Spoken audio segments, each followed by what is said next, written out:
Welcome to Myra media. ముఖ్యమంత్రి మీద జరిగినటువంటి దాడి తీవ్ర సంచలనంగా మారిందని కూడా చెప్పుకోవచ్చు. రాష్ట్రంలోనే కాదు దేశంలోనే ఒక సంచలనానికి దాడి తీసింది. ఇది దాడి ఎవరు చేశారు ఏంటనే మీద పెద్ద ఎత్తున దర్యాప్తు జరుగుతుంది. అసలు ఇటువంటి దాడులు ప్రజాస్వామ్యంలో జరగవచ్చా లేదా అనే అంశం మీద విజయవాడ ప్రజల అభిప్రాయాలు తెలుసుకునే ప్రయత్నం చేద్దాం. మరి విజయవాడలో ఇటువంటి దాడులు జరగడం, అది కూడా ముఖ్యమంత్రి మీద జరగడం అనేది ఎలా చూస్తారు, ఏంటి అసలు పరిస్థితి ఎలా ఉంది? ఈ దారుణమైన పరిణామం అండి ఇది. మీరు బోండా ఉమా సంగతి మీకు ఇప్పుడు కాదు, అంతకుముందు గత 2015-16 సంవత్సరంలో మన అసెంబ్లీలో జరిగినప్పుడు బహిరంగానే కొడాల నాని గారిని అసెంబ్లీలో ఊరేస్తారన్న అంత రౌడీ, అంత గోండా. అలాంటి వ్యక్తి ఏరియాలో జరిగింది కాబట్టి మీరు ఆలోచించాలి. ఆ వ్యక్తి ఎటువంటి ఆలోచించాలి. అది కామన్ అండి. తెలుగుదేశం అంత చేసినా చంద్రబాబు నాయుడు గారు బాగుండవమని ఏం అనలా. ఇప్పుడు ఎంత చేసినా సరే వెనకాలని ప్రోత్సహించింది మాత్రం చంద్రబాబు నాయుడు గారు అని అందరికీ అర్థమవుతూనే ఉంది. రాళ్ళు పెట్టి కొట్టడం అనేది వాళ్ళ సంస్కారం. కానీ జగన్మోహన్ రెడ్డి గారు కొట్టినా తిట్టినా ప్రజల కోసం ఉన్నాడు కాబట్టి ఆయన భరాయించి ముందుకెళ్ళాడు. అంటే ఇటువంటి దాడులు జరిగితే భయపడతాడనే జగన్మోహన్ రెడ్డి? భయం అనేది ఆయన బ్లడ్ లో లేదండి. ఆయన భయపడి ఉంటే 2010లో సోనియా గాంధీ గారు చెప్పిన మాట విని 2011లో పార్టీ పెట్టేవాళ్లే కాదుగా. ఆయన మా సోనియా గాంధీ గారు అప్పుడు ఉన్న అధికార ప్రధానమంత్రితో లెక్కే కదా. దేశానికి ప్రధానమంత్రి లెక్క. అలాంటి మనిషినే ధిక్కరించిన మనిషి. భయం అనేది లేదండి. రాయి కాబట్టి సరిపోయింది అంటున్నారు. అదే వేరే ఇంకొకటి అయితే ఎలా ఉండేది అనుకుంటున్నారు? చాలా పరిణామం అండి. అది ఇక్కడ తగిలింది. అది ఆయన కొంచెం కింద తగిలినా సరే కంటిన్యూ తగిలేదు. అది ఇక్కడ తగిలితే బ్రెయిన్ కి నరం తగిలేదు. ఏదైనా జరగచ్చు. ఆయన చంపాలన్న ఆలోచన కలిగిన మనుషులు కాబట్టి ఏదైనా చేస్తారు వాళ్ళు. టీడీపీ వాళ్ళు మాట్లాడారు. నిజంగా షార్ప్ షూటర్ మాత్రమే చేయగలడని కొంతమంది అంటున్నారు. ఎందుకంటే పాయింట్ బ్లాక్ లో జరిగింది. ఏమన్నా చిన్న వాడండి. ఇప్పుడు టీడీపీ వాళ్ళు ఎలాగని ఏదైనా చేయగలరు. కాంట్రాక్ట్ ఇచ్చని చేయొచ్చు. బాగున్నామా ఎటువంటి క్యారెక్టర్ అందరూ తెలిసిన ఇక్కడి నుంచి పారిపోయి తిరుపతిలో కూర్చొని అక్కడ రౌడీజం చేసి అక్కడి నుంచి వచ్చి ఇక్కడ రౌడీజం చేసినాడు కాదా? అదే సెంట్రల్ నియోజకవర్గంలో ఆ పేదవాళ్ళ ఇల్లు స్థలాలు కబ్జా చేసుకున్న మనిషి కాదా? కొంతమంది వైశ్యస్ ఇంట్లో నుంచి వాళ్ళ ఇల్లు ఖాళీ చేసిన రౌడీజే కదా. రౌడీ అతను కాంట్రాక్ట్ కిల్లింగ్ చేసే మనిషి ఆయన. అలాంటి వాడు అందరికీ అలాంటి పనులు చేస్తుంటారు కాబట్టి అలాంటి పరిస్థితి రేపు 2024 మే 13వ తారీఖున ఓటు రూపాన ఉమాకి బుద్ధి చెబుతారు. 2024 జూన్ 4వ తారీఖు సాయంత్రం ఆయన పరిస్థితి ఏంటో భగవంతుడు చూసుకుంటాడు అంతేనండి. పెద్ద ఎత్తున ముఖ్యమంత్రి మీద దాడి జరిగింది. విజయవాడ సాక్షిగా, కనకదుర్గమ్మ సాక్షిగా ఇటువంటి దాడులు ఎలా చూస్తారు మీరు? ఇటువంటి దాడుల్ని తీవ్రంగా ఖండిస్తున్నాం. ఎందుకంటే ఇది ఒక ప్రజాస్వామ్యంలో ఒక మచ్చ అంటిది. ప్రజాస్వామ్యంలో ఒక ప్రజానాయకుడిని, మన ప్రీతం ముఖ్యమంత్రి అయినటువంటి జగన్మోహన్ రెడ్డి గారిపై జరిగిన దాడిని తీవ్రంగా ఖండిస్తున్నాము. It is a pre planned ఒక దాడి అనమాట. అంతకన్నా చెప్పాలి మర్డర్ అని కూడా అంటున్నారు, హత్యా ప్రయత్నం కూడా అంటున్నారు. అదే మనకి కొంచెం ఇక్కడ తగిలింది, నుదుటి మీద తగిలింది. అక్కడ కాకుండా ఇక్కడ తగిలి ఉంటే ఏమైంది? తెలుగుదేశం వాళ్ళు చాలా హేళనగా, చాలా హేవ్యంగా మాట్లాడుతున్నారు. ఇది కోడికత్తి 2.0 అని కూడా చెప్పారు. అది వాళ్ళకి అలవాటే కదా. ఇప్పుడు బురద వెళ్తారు, చేసే పని కుట్రలు పన్నటం, తలకాయలు తీయటం. ఇలాగా గతంలో కూడా వంగవీటి రంగా గారిని హత్య చేశారు. దాని తర్వాత ఎన్టీ రామారావు గారిని పదవిచ్యుతుని చేశారు. ఇవాళ మన ప్రీతం ముఖ్యమంత్రి జగన్మోహన్ రెడ్డి గారి మీద కూడా ఈ రకంగా ప్రయత్నం. లోకేష్ గాని చంద్రబాబు నాయుడు వ్యాఖ్యలు ఏదైతే ఉన్నాయో రెచ్చగొట్టే వ్యాఖ్యలు చేశారు కాబట్టి ఇటువంటి దాడులు జరుగుతున్నాయని కూడా చెప్తూ ఉన్నారు. నిజంగానే ఇటువంటి కేవలం వాళ్ళ చర్యల వలనే వాళ్ళు ఏదైతే ప్రజలకు వాళ్ళ పార్టీ వాళ్ళకి చెప్పి ఎంకరేజ్ చేశారో దానివల్లనే ఈ దాడులు జరుగుతున్నాయి. అంతకన్నా ఏం లేదు.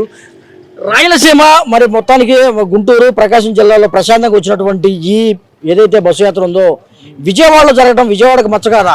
విజయవాడకి మచ్చ అంటే కావాలని చెప్పి తెలుగుదేశం పార్టీ వాళ్ళు ఇది మా గడ్డలో జగన్మోహన్ రెడ్డి గారికి ఇంత ప్రజాదరణ పొందుతున్నాడు, అది ఓర్చుకోలేక వాళ్ళు ఈ రకంగా దాడి జరిపించడం అనేది జరిగింది. ఇది ప్రజలందరికీ కూడా తెలుసు. ప్రజలందరూ కూడా గమనిస్తానే ఉన్నారు. వాళ్ళకి తగి విధంగా బుద్ధి చెప్తారని చెప్పి మేము. విజయవాడ దుర్గమ్మ సాక్షిగా జరిగినటువంటి ముఖ్యమంత్రి మీద దాడిని ఎలా చూస్తారు? అసలు ఏంటి విజయవాడలో ఇటువంటి దాడులు జరగడం ఏంటి? విజయవాడలో అడుగు పెడుతున్న సందర్భంగా మరి వర్షాలు పడట్లేదని అడవిలో కూడా ఎండిపోయిన కాలంలో కూడా వర్షం పడ్డానికి నిదర్శనం. జగన్మోహన్ రెడ్డి అడుగు పెడుతున్నాడనికనే దేవుడు వరుణుడి కూడా కరుణించి నిదర్శనంగా నీ గెలిపికి ఇదే సాక్ష్యం అని చెప్పి దేవుడు వరుణుడి కూడా చెప్పాడు. అలాంటి ప్రజా ఆధారాన్ని నియోజకవర్గంలోకి అడుగు పెడుతున్న కృష్ణా జిల్లా, ఎన్టీఆర్ జిల్లాలోకి కానీ మరి జగన్మోహన్ రెడ్డి గారి ప్రజా ఆదరణ పొందలేక మరి తూర్పు నియోజకవర్గం అవినాష్ గారి నాయకత్వంలో ప్రజాదరణ ప్రజలు ఏ రకంగా వచ్చారని చూసారు. అదే విధంగా సెంట్రల్ నియోజకవర్గం అడుగుపెట్టిన తర్వాత సింగనార ప్రాంతంలో అడుగుపెట్టిన తర్వాత బలుగు బడిహీన వర్గాలు పేదలు ఎక్కువ కూడా జగన్మోహన్ రెడ్డిని ఆదరించే ప్రజలు ఎవరైనా సరే ఆ ఆదరణ చూడలేక సెంట్రల్ నియోజకవర్గంలో ఉన్న కొంతమంది టీడీపీ గుండాలు, సెంట్రల్ నియోజకవర్గంలో ఉన్న మాజీ ఎమ్మెల్యే శాసనసభ్యులు కూడా ఆయన గుండా చేయడం కొత్త ఏం కాదు. అసెంబ్లీలోనే తొడగొట్టి ఆ రోజు ప్రతిపక్ష నాయకుల మీదకెళ్ళి దాడి చేసిన వ్యక్తి ఇలాంటి దాడులు చేయడం వాళ్ళు కొత్త ఏం కాదు. జగన్మోహన్ రెడ్డి మీద ఏ రకంగా అంతం చేయాలి, ఈ 2024లో ఎలా లేదన్నా జగన్మోహన్ రెడ్డి మళ్ళీ సీఎం అవుతాడు కాబట్టి. ఎందుకని విజయవాడ తూర్పు, విజయవాడ పశ్చిమ సెంట్రల్లోనే ఎందుకు జరిగింది దాడి అంటే విజయవాడ ఓవరాల్గా కానీ 3 సీట్లు ఓడిపోతున్నామని వాళ్ళు డిక్లేర్ అయిపోయారు. మరి సెంట్రల్లో బాగుండమ్మా గెలుపు అనేటప్పటికీ జగన్మోహన్ రెడ్డి ఆదరణ చూడలేక ప్రజలందరూ మబ్బు పెడుతున్నారు. జగన్మోహన్ రెడ్డి అడిగిపెట్టిన తర్వాత ఏ రకమైన మార్పు చెందదు కాబట్టి ఈ దాడి ద్వారా ప్రజల్ని దారి మళ్లిస్తే ఓటు శాతాన్ని తగ్గించుకోవాలనుకున్నారు. దానికి 2 కూడా జగన్మోహన్ రెడ్డికి దెబ్బ తగలడంతోనే మళ్ళీ సీఎం అడిగిపెట్టి ప్రజలంతా నేరాజాలకు పలకడానికి సిద్ధం పలికారు. కానీ ఎవరిని భయపెడదామని ఇటువంటి దాడులు చేయడం, ప్రజల్ని ఓట్లు మళ్లించడానికి ఇలాంటి దాడులు చేయడం తెలుగుదేశం పార్టీ కొత్త ఏం కాదు.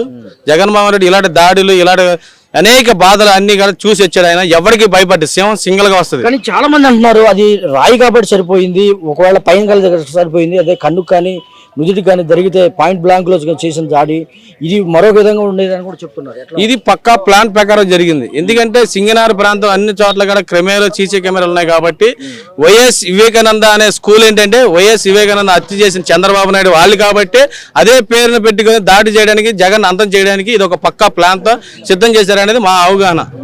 ఇటువంటి దాడులు జరగకుండా ఏం చేయాలంటారు? ఇటువంటి జాడులు జగన్ ఎవరైతే జగన్మోహన్ మీద ఏ విధంగా దాడి చేశారో వాళ్ళని నిజంగా తెలుగుదేశం పార్టీ నిజంగా వాళ్ళు నీతిమంతులు అయితే జగన్మోహన్ రెడ్డి నిజంగా నీతిమంతుడు కాబట్టి ప్రజల మధ్య తిరగట్లేదు, దారాలు గేరాలు కట్టుకొని తిరుగుతున్నాడు. ప్రజల మధ్య వచ్చి ఓపెన్ గా పైనుండి సెక్యూరిటీ పైనుండి ఎవరు కనబడరు కదా. మరి అలాంటి కాకపోతే ఇలాంటి దాడులు జరగడం నిదర్శనం.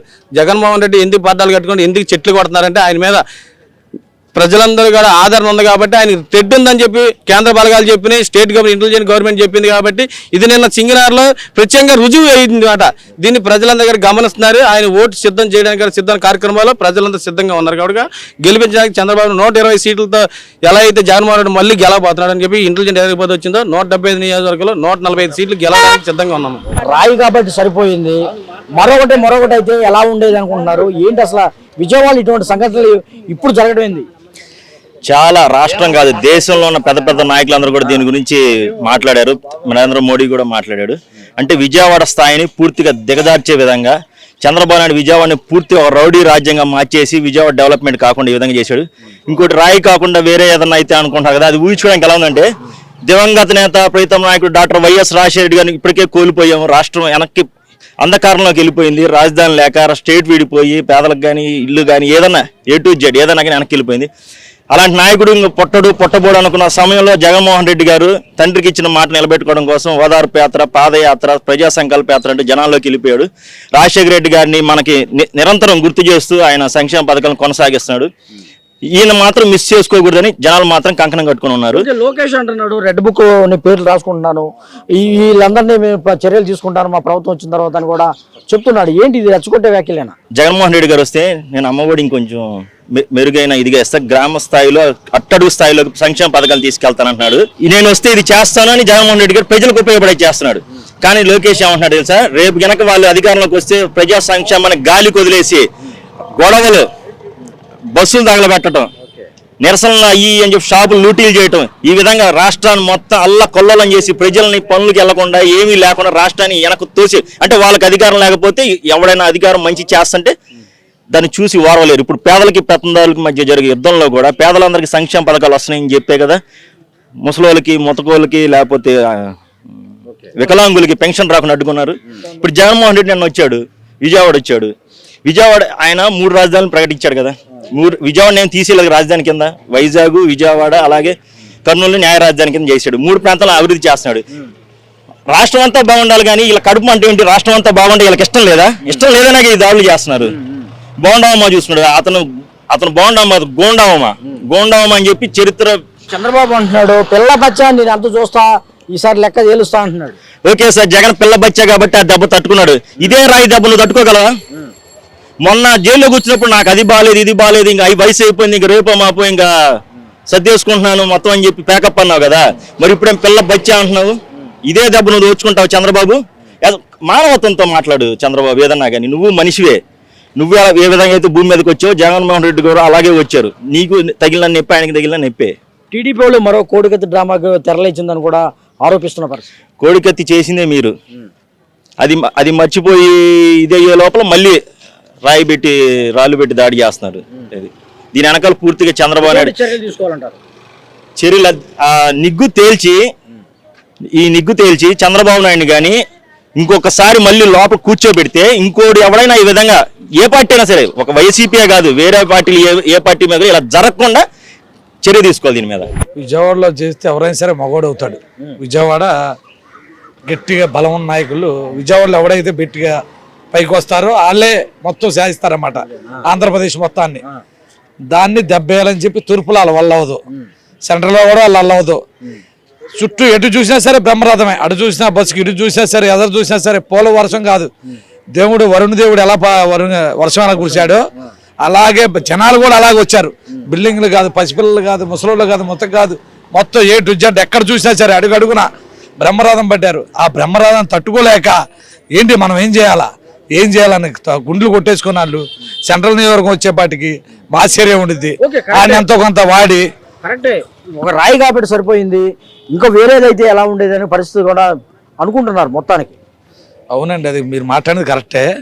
రాయి గమ్మడి సరిపోయింది. అది ఇంకోటి అయితే ఏమైంది, మీరు జనాలు పెట్టుకుని వస్తున్నారు, మీరు సెంట్రల్ ఫోర్స్ని పెట్టుకుని వస్తున్నారు, మీరు మగవాళ్ళు కాదు ఆడవాళ్ళు కాదు. అప్పుడు మాకు ఫోర్స్ ఏం లేదు, ఫోర్స్ను వాళ్ళ జగన్మోహన్ రెడ్డి గారు సామాన్య కార్యక్రమాలు నుంచి దండం పెట్టుకుంటే అలా వస్తున్నాడు. మరి లోకేష్ చాలాసార్లు అన్నాడు ప్యాలెస్ పిల్లి బయటికి రావట్లేదు, పరదాలు కట్టుకొని వస్తుందని కూడా అంటున్నారు. దీనికి దానికి ఏమైనా పోలిక ఉందా? ఇలా బయటకు వస్తే ఇలా చేద్దామని చూస్తున్నారు. ఆయన వస్తామండి జనంలో పక్కా ప్లాన్ అండి ఇది, తెలుగుదేశంలో పక్కా ప్లాన్ ఇది, బోండా చేసిన ప్లాన్ ఇది. ఇబ్బంది పడతాడు జీవితంలో తెలుగుదేశం కార్యకర్తలు కానీ తెలుగుదేశం నాయకులు కానీ అందరూ ఇబ్బంది పడతారు. అది ఎంతో తెలుసుకోవాలి. జగన్మోహన్ రెడ్డి గారు దేవుడు లాంటోడు, ప్రతి ఒక్క బడుగు బలహీన వర్గాల నుంచి మైనార్టీల దాకా అందరికీ ఏదో ఒకటి చేశాడండి. అలా నాయకుడు మనం ఎత్తం కూడా దెబ్బ పద్ధతి కాదు అది. ఈ దాడి తర్వాత ప్రజల్లో ఏమనుకుంటున్నారు, అసలు ఇటువంటి మార్పు వచ్చిందంట? మొత్తం ఇంకా వైసీపీయే, ఇంకా మొత్తం వైసీపీకి వేస్తాం మేము, ఎవడొచ్చా సరే. సానుభూతి కోసం జగన్ చేయించుకున్నాడు అని ఇచ్చి అసలు ఆయనకి అవసరం అసలుకి పులివెందుల పులి దానికి సానుభూతి అవసరంలా. సింగిల్ మ్యాన్ ఆర్మీ ఒక్కడే వస్తాడు, 1000 మందితో రా నువ్వు. That is Jagan. విజయవాడలో ముఖ్యమంత్రి మీద దాడి జరిగింది. ఒక విజయవాడ వాసిగా ఎట్లా ఫీల్ అవుతున్నారు, ఏంటి అసలు ఇటువంటి దాడులు జరగవచ్చో జరగవచ్చు? విజయవాడలో కనదుర్మ వారధి దగ్గర నుంచి అడుగుపెట్టిన తర్వాత ఈ జన సముద్రాన్ని చూసి తట్టుకోలేక ఓడిపోతామన్న ఒక భయంతో ఈ 2 నియోజకవర్గాలు దాటిన తర్వాత ఒక ముందు ప్రీ ప్లాన్గా ఇది చేసుకున్నారు వాళ్ళు. ఎందుకంటే రాజకీయంగా ఎదుర్కోవాలి తప్పనించి ఇలాంటి దాడులు ఏ నాయకుడి మీద కూడా చేయటం అనేది కరెక్ట్ కాదు. ఎందుకంటే నీకు సత్తా ఉంటే ఎదుర్కో, తప్పులేదు. అంతేగాని ఇలాంటి చిల్లర పనులు చేయటం అనేది మీ స్థాయికి తగింది కానీ జగన్మోహన్ రెడ్డి ఓడిపోతుండనే ఇటువంటి దాడులు చేయించుకున్నాడు, కావాలనే చేయించుకున్నాడు అంటున్నారు. అది ఇప్పుడు కోడికత్తి విషయంలో కూడా అట్లాగే అంటున్నారు. మీకు తెలియని విషయం కాదు. కోడికత్తి విషయంలో ఎవరు కూడా కావాలని చేపించుకుంటే 151 సీట్లు వచ్చేవి కాదు ఏంటి. మరి రేపు రాబోయేది కూడా వైసీపీ గవర్నమెంట్ 110-120 సీట్లు కన్ఫామ్ అని మేధావి ఉండవల్లి అరుణ్ కుమార్ లాంటి వాడే ఈరోజు ఒప్పుకున్న నగ్న సత్యం. అది మీకు తెలిసిన విషయం, తెలియనిది ఏం కాదు. ఎందుకంటే వాస్తవాన్ని చెప్పుకోవాలి. ఏ పార్టీ అయినా అవాస్తవాలు ఏదో మనకు మాట్లాడుతాం కదా, మైకి దొరికింది కానీ ఏదో మాట్లాడితే కాదు. ఈరోజు ఏ గవర్నమెంట్ అయినా ఈ ఆంధ్ర రాష్ట్రం కానీ తెలంగాణ కానీ 2 సార్లు సీఎం అవుతాడు, అది మటుకు ఖచ్చితంగా నేను చెప్పగలను. ఇటువంటి దాడులు జరిగిన తర్వాత ప్రజల్లో ఏమనుకుంటున్నారు, ప్రజల్లో ఎటువంటి స్పందన వస్తున్నారు? మంచి స్పందన వస్తుంది. ఎందుకంటే ఎస్టీ ఎస్సీ బీసీ మైనార్టీలకి రాజశేఖర రెడ్డి గారు ఉన్నప్పటి నుంచి కూడా మంచి ఆదరణ లభించింది. ఎందుకంటే చంద్రబాబు నాయుడు గారు ఉన్నప్పుడు ఎస్టీ ఎస్సీ మైనార్టీని ప్రేమిస్తున్నానని చెప్పడం అబద్ధాలు బూటకాలు ఏంటి. ఈయన చేసిందల్లా అధిక ధనవంతులకు దారి చూపించాడు తప్ప నుంచి పేదవర్గానికి ఎక్కడా కూడా ఏమీ లేదు. ఓకే, జగన్మోహన్ రెడ్డిని ఒకటే అంటున్నాడు, పిల్లబచ్చా నిన్ను మామూలుగా ఉండదు, నీకు తగిన చేస్తానని చంద్రబాబు అంటున్నాడు.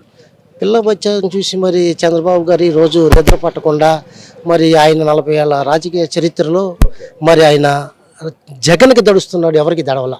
రాజశేఖర రెడ్డి గారికి కూడా స్నేహంగా వాళ్ళిద్దరు స్నేహపరంగా అర్ధరైతుల్లో మాట్లాడుకున్న రోజులు చాలా ఉన్నాయి వాళ్ళిద్దరు. మరి కాబట్టి ఈరోజు జగన్ గారిని చూసి భయపడుతున్నాడు అనేది ఆంధ్ర రాష్ట్రంలో తెలుసుకున్న నగ్న సత్యం ఇది. ఇది ఏమన్నది ఎవరు మన మీద మసిపూసి మారేడిగా చేసేది కాదు. కాబట్టి చంద్రబాబు గారు కూడా ఈరోజు మాట్లాడలేక మైకులు పట్టుకుంటే మాట కూడా రాకుండా తడబడి మాట్లాడుతున్నాడు. మరి ఆ వయసుకి ఇచ్చా తడబడకూడదు కదా. అంటే జగన్ అనే భయం ఆయన బ్లడ్లో ఫిక్స్ అయిపోయింది. కాబట్టి ఈసారి ఆయన గెలిస్తే అంటే పెద్దవాడు మనం ఆయన మాట్లాడకూడదు. ఆయన మరి ఎట్లా ఉంటాడు ఏంటి అనేది భవిష్యత్తు నిర్ణయిస్తుంది. గెలవడం విజయవాడ సాక్షిగా మరి నిన్న జరిగినటువంటి దాడి రాష్ట్ర వ్యాప్తంగా సంచలనమైంది. ఇటువంటి దాడులు అసలు జరగడం ఏంటి, ఎందుకు ఈ టైంలోనే విజయవాడలోనే జరిగినాయి అనుకుంటున్నాను? ఇప్పుడు జనసేన, బీజేపీ, తెలుగుదేశం ఎన్డీఏ కూటమికి ఏర్పాటు అయిన తర్వాత కూడా జగన్మోహన్ రెడ్డిని ఎదుర్కోవడం చేతగాక ఆల్మోస్ట్ వాళ్ళ ఓటమిని వాళ్ళు ఒప్పుకున్నారు. ఏ విధంగా జగన్మోహన్ రెడ్డి గారి మీద హత్యా ప్రయత్నం చేయించి అది వాళ్ళు ఒప్పుకున్నారు. మేము ఓడిపోతున్నామని వాళ్ళు ఒప్పుకోవడం వల్ల ఇది చేశారు. ఈ దాళ్ళు ఉంది. ఈ దాళ్ళు ఇప్పుడు పెద్ద ఆయన రాజశేఖర రెడ్డి గారిని కూడా పదవిలో ఉన్నప్పుడు వాళ్ళు అలాగే చేశారు. అదేవిధంగా ఈయన మీదుగా దాడులు చేపించి జనాలను భయభ్రాంతులు చేద్దామన్న ఉద్దేశంతో జనాలను భయపెడటానికి జగన్మోహన్ రెడ్డి గారు అదంతా రెప్పపాట్ల తీసాడు, దాన్ని పట్టించుకోలేదు. ఈ చేత్తో ఇలా అనుకున్నాడు, ఆయన పని ఆయన చేసుకుంటూ వెళ్ళిపోయాడు. ఆయనకి ఇలాంటి చిన్న చిన్న ఎవరిని భయపడదామని ఇటువంటి దాడులు చేయటం, ఎవరిని చేద్దామని జగన్మోహన్ రెడ్డి గారు వెనకాల ఇప్పుడు సెంట్రల్ నియోజకవర్గంలో జరిగిందంటే ఆల్మోస్ట్ 2019 ఎలక్షన్లో దాదాపు నేను గెలిచాను అని ఫిక్స్ అయిపోయిన బోండా బొమ్మ ఏంటి 2024లో కూడా గెలవలేననే స్ట్రాటజీకి వచ్చేసిన తర్వాత దీన్ని ఏంటంటే అక్కడి నుంచి ఇప్పుడు వెల్లంపల్లి గారు పూర్తిగా మెజార్టీతో పూర్తిగా విజయవంతంగా ఆయన విజయాన్ని కూడా ఆకాంక్షిస్తున్నారని చెప్పి స్టేటస్ వచ్చేసింది.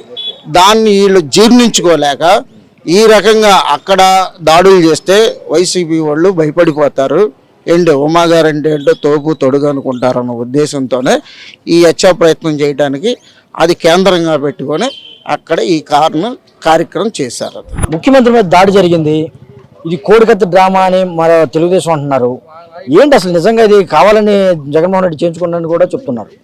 ఇది ఎలా జరిగిందంటే రాష్ట్రం మొత్తం కూడా అన్ని 13 జిల్లాల్లో కూడా జగన్మోహన్ రెడ్డి ఎక్కడ అడిగి పెట్టినా కూడా జనం వచ్చి ఆదరణ బలాయించలేక వాళ్ళు చేసిన ఇది. కానీ ఈ కోటికత్తి డ్రామాలు ఏం చెప్తున్నారు చూసావా, అదే రోజుల్లో పాత రోజుల్లో అలిపిరిలో దాడి జరిగిందని చెప్పి ఆయన నాటకమా? తిరుపతిలో అలిపిరిలో జరిగింది కదా, అది ఆయనకి ఏదో థ్రెడ్ ఉందని నక్సలైట్ల ద్వారా ఆయన చేశారు. ఆ రోజు ఇది అన్నాడు. నాటకాలు చేసేది చంద్రబాబు నాయుడు గారు, జగన్మోహన్ రెడ్డి గారు కాదు. ఇంకోటి మీరు జనంతో చూస్తున్నారు కదా, ఎన్టీ రామారావు గారి దగ్గర నుంచి లాక్కున్న తర్వాత రెండోసారి వామపక్షాలను కలిపి ముఖ్యమంత్రి గారు చంద్రబాబు నాయుడు. అయితే అదే 10 సంవత్సరాల్లో ఆంధ్ర రాష్ట్రం, ఉమ్మడి రాష్ట్రం మొత్తం కూడా కరువు కాటకాలతో అల్లాడిపోయింది. అదే టైంలో కార్మికుల్ని కరిష్కలను హైదరాబాద్ లో కైండి ఉద్యమంలో గుర్రాల పేరు తొక్కిచ్చి తుపాకులతో డమ్మి ప్లేట్లు ఉపయోగించిన చంద్రబాబు నాయుడు. అంటే కార్మిక కష్టాలందరికీ కూడా చంద్రబాబు నాయుడు వ్యతిరేకి. రాయి కాబట్టి సరిపోయిందన్న, అది కూడా ఇక్కడ కలిగింది, అది కూడా సరిపోయింది. మరో విధంగా వేరే ఇది ఇంకా తుపాకీ కానీ ఇటువంటి వాడితే ఎలా ఉండేదని కూడా చాలా మంది చర్చించుకుంటున్నారు. అది నిజంగా ప్రజలు కూడా ఇవాళ చిన్న అవ్వ తాతలు ఊర్లో ఇప్పుడు పెన్షన్ అందరూ కూడా చాలా బాధపడుతున్నారు. ఇవాళ సింగనగర్ అనే ఏరియాలో మీకు తెలుసు, ఆయన బోండమ్మ గారు అంటే ఎమ్మెల్యే. ఆయన అసలు ఏంటి, ఆయన సింగరాయకొండలో లిక్కర్ మందు షాపులో గుమస్తా, ఒక మందు షాపులో లిక్కర్ ఫ్యాక్టరీలో గుమస్తా బోండమ్మ. ఆయన ఒక అసెంబ్లీ అంటే ఏంటి ఏమంటారు, ఒక దేవాలయం. ఆ దేవాలయంలోనే ప్రతిపక్షంలో 67 అందరు కూర్చుంటారని ఒక ఎమ్మెల్యే గారిని, కొడాలి నాని గారిని కోసేస్తారని నా కొడుకుని తిట్టిన వ్యక్తి ఆ వ్యక్తి ఎమ్మెల్యే అని చెప్పుకోరు. అదే సింగనగర్ ప్రాంతంలో నేనే ఎమ్మెల్యే చెప్పుకున్నాడు కాబట్టి నిన్న సింగనగర్ ప్రాంతంలో వచ్చిన జన ఆదరణ కోసం ఓర్చుకోలేక అతను ఏదో చిన్న అల్లరి మొక్కలు పెట్టి చేయించినంత మాత్రాన అది ప్లాంట్ బ్లాక్లోకి వెళ్ళిన జగన్మోహన్ రెడ్డి గారు అనే వ్యక్తి హైట్ లో తక్కువ, బలం తక్కువే, కానీ గుండె ధైర్యంలో ఎక్కువ. అది వాళ్ళ వంశంలో ఉంది. మారేటప్పుడు మరొకరు చెప్తున్నారు కదా, రాయి తగిలినా ప్రాణం పోయినా ప్రజల కోసం ఆయనకు ఆస్తులు సంపాదించుకునే అవసరం లేదే. ఆస్తుల కోసం అంతస్తుల కోసం చేసి ఇది తెలియజేసిన వాళ్ళు. జగన్మోహన్ రెడ్డి గారు ఆస్తులు అవసరంలా, సంపాదన అవసరం ప్రజలు మళ్ళీ గెలవడానికే జగన్మోహన్ రెడ్డి కావాలనే ఇటువంటి దాడులు చేయించుకుంటున్నాడని చెప్తున్నాను. ఎవరన్నా జగన్మోహన్ రెడ్డి దాడులు చేయించుకున్నారని దానికి ఇందాక మీకు చెప్పాను. కోడికత్తి అన్నారు ఇది అన్నారు కదా, ఆ చేయించుకోవాల్సిన అవసరం ఆయనకి ఎక్కడికి వెళ్ళి జనం ఆధారం చూసి ఓర్చుకొని హీల్ చేస్తున్నారు. చేయించుకోవాల్సిన అవసరం ఎవరే సరే అలాగే చంద్రబాబు నాయుడిని ఒకసారి చేయించుకొని బతికి దెబ్బ అని జగన్మోహన్ రెడ్డి గారు రాజీనామా చేస్తారు రాజకీయాలకి. అదే చంద్రబాబు నాయుడిని అలాగే కొలుచుకోను ఒకసారి కొలుచుకోను గెలుపు అంటే జగన్మోహన్ రెడ్డి గారు కొలుచుకొని సీఎం అవుతారు కదా, సరే సీఎం నుంచి పక్కన పెట్టిన జగన్మోహన్ రెడ్డి గారిని చంద్రబాబు నాయుడిని అలాగే కొలుచుకోమని చెప్పండి, సీఎం అవుతాడు కదా. సచి ఊరుకుంటాడు, సరికొప్ప మా కృష్ణాంగ సరికొప్ప ఖాళీగా ఉంది, సచి ఊరుకుంటాడు. ఎన్ని కాదండి ప్రజలు కూడా ఎక్కడ దాకా ఎందుకు ఇంత ఎండాకాలంలో కూడా సరే వర్షాలు పడ్డాయి అంటే వాళ్ళు అడుగు పాదం రాజశేఖర్ గారి నుంచి ఇదే విషయం. ఇంత ఎండాకాలం కూడా ఇన్ని 5 సంవత్సరాల్లో కూడా ముసలా ముతకలు ఇళ్ళకెళ్ళి పింఛన్ 5:30కి అది చేయించింది వీళ్ళు ఎంతమంది తిట్టుకున్నారు అంటే పేద ప్రజలకి మంచి చేసే కార్యక్రమం అనేది తెలుగుదేశం ప్రభుత్వానికి పడదు. ఈ దాడి జరిగిన తర్వాత ప్రజలు ఏమనుకుంటున్నారు అసలు? ప్రజలే రేపు ఎలక్షన్ లో చెప్తారు, ప్రజలే బుద్ధి చెప్తారు, ప్రజలు ఖచ్చితంగా బుద్ధి చెప్తారు. అందరూ చూస్తున్నారు, ఎందుకంటే మీరు అన్నారు కదా కేంద్రం సాక్షిగానే ఖచ్చితంగా ప్రజలు బుద్ధి చెప్పే రోజులు దగ్గరగా ఉన్నాయి. అంతేగాని జగన్మోహన్ రెడ్డి గారు ఆవేశపడరు, తొందరపడరు. ఏంటి ఆయన వ్యక్తిత్వం అనేది ప్రజలు 5 సంవత్సరాలు చూశారు. పథకాలు కానీ ఏదైనా చెప్పి మనం నెరవేర్చుకున్నాడు. చంద్రబాబు నాయుడు చెప్పడం చేయడం లేదు కదా. విజయవాడలో ముఖ్యమంత్రి మీద దాడి జరగడం అనేది ఎలా చూస్తారు? అసలు విజయవాడకి ఒక మాయన మచ్చగా మిగిలిపోతుందని చాలా మంది అంటున్నారు, మీరేమంటారు? అన్నా బాగానే ఉంది, బ్యారేజ్ నుంచి బాగా ర్యాలీగా బాగా స్వచ్ఛందంగా మొత్తం ప్రజలు మొత్తం అవగాహన ఉన్నారు. ఇవన్నీ మొత్తం ఎల్లంపల్లి గెలుస్తాడంటే బోండమ్మ దీన్ని ట్రాక్ చేసి ఓ బండ జగన్మోహన్ రెడ్డి ఏదో ట్రాక్ చేయాలని జగన్మోహన్ రెడ్డి ఏమో తగ్గడు. ఆయన ఫస్ట్ నుంచి ప్రజల్లోంచి పుట్టిన ర్యాలీలో ఉన్నారా? ఉన్నామండి, బ్యారేజ్ నుంచి ఉన్నాం. ప్రజల్లోంచి పుట్టిన నాయకుడు వైఎస్ జగన్మోహన్ రెడ్డి. వీళ్ళు ఏదో తుపాకులు పెట్టుకున్నా కానీ భయపడ్డు. వీళ్ళు అనుకుంటున్నారు జగన్మోహన్ రెడ్డి భయపడతాడు, ఏది సెంటర్ లో వచ్చేసరికి జగన్మోహన్ రెడ్డి ఈడేం చేస్తాడు అనుకుంటున్నారు. ఎల్లంపల్లి గెలుస్తాడు. ఎల్లంపల్లి కొద్దిగుంటే కన్ను పోయేది, కంఠం పోయినా గానీ వైఎస్ జగన్మోహన్ రెడ్డి దమ్ముండి నిలబడతాడు. కన్ను కాదు కాళ్ళు ఎరగదోసుకొని వెళ్ళిపోతాడు జగన్మోహన్ రెడ్డి. ఇవన్నీ ఏంటంటే వీళ్ళు పిచ్చి నా కొడుకులు. జగన్మోహన్ రెడ్డి చంద్రబాబు నాయుడు రెచ్చగొట్టే వ్యాఖ్యలు చేశారని కూడా చెప్తూ ఉన్నారు. చంద్రబాబు నాయుడు చేసినా వాడి అమ్మ మొగుడు చేసినా ఎదురుండి నిలబడి జగన్మోహన్ రెడ్డి. ఎంత మందికైనా ఎదురుండి నిలబడి జగన్మోహన్ రెడ్డి ఒక్కడే వచ్చాడు, ఒంటరిగా వచ్చాడు, ప్రజలు నమ్ముకున్నాడు. ప్రజల మడిసి ఈయన వీళ్ళు ఎవడండి లంగానా కొడుకులు, ఇవాళ నీకు ఎమ్మెల్యే సీట్ ఎత్తు నువ్వు ఉంటావు, నేను కిర్తి ఎవడు ఉండు. ఒక జగన్మోహన్ రెడ్డి పార్టీ 174 సీట్లు 170 సీట్లు నిలబెట్టాడు. ఈయనే ముఖ్యమంత్రి, ఈయన నమ్ముకున్న ప్రజలే ఈయనకి అభిమానులు.